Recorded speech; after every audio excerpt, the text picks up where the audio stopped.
explanation of last video.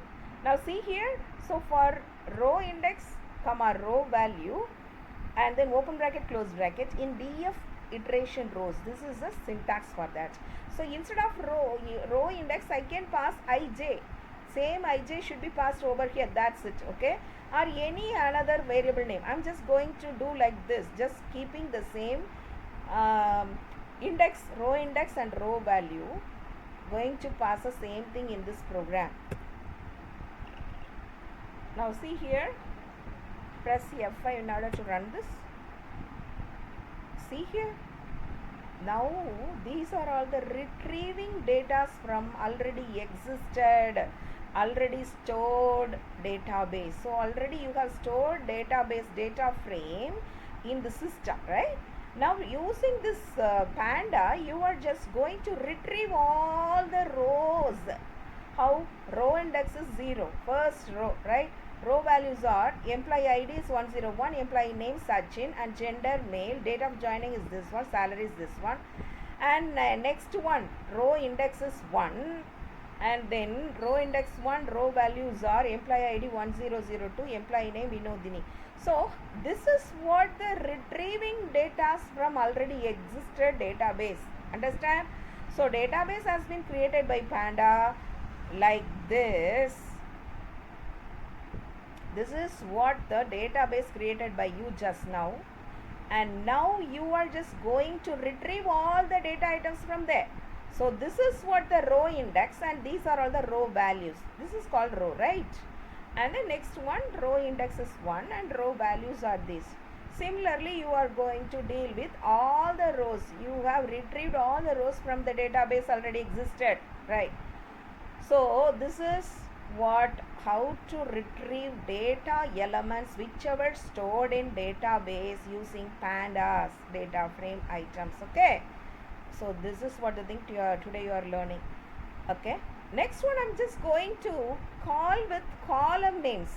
Column name, that is just going to say that, okay, I'm just going to give just index and value. Okay, actually what is this? Iterative items. Okay, iter items, that is what the syntax, iter items.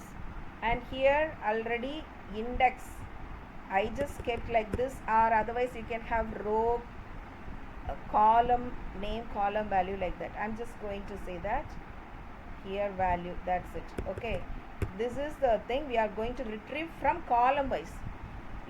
And just previously we have seen that how to retrieve row wise. Now you are going to retrieve item. Iterative items means it will take out the columns. Understand, this is the keyword to retrieve columns. Okay, now row, instead of row you can give columns.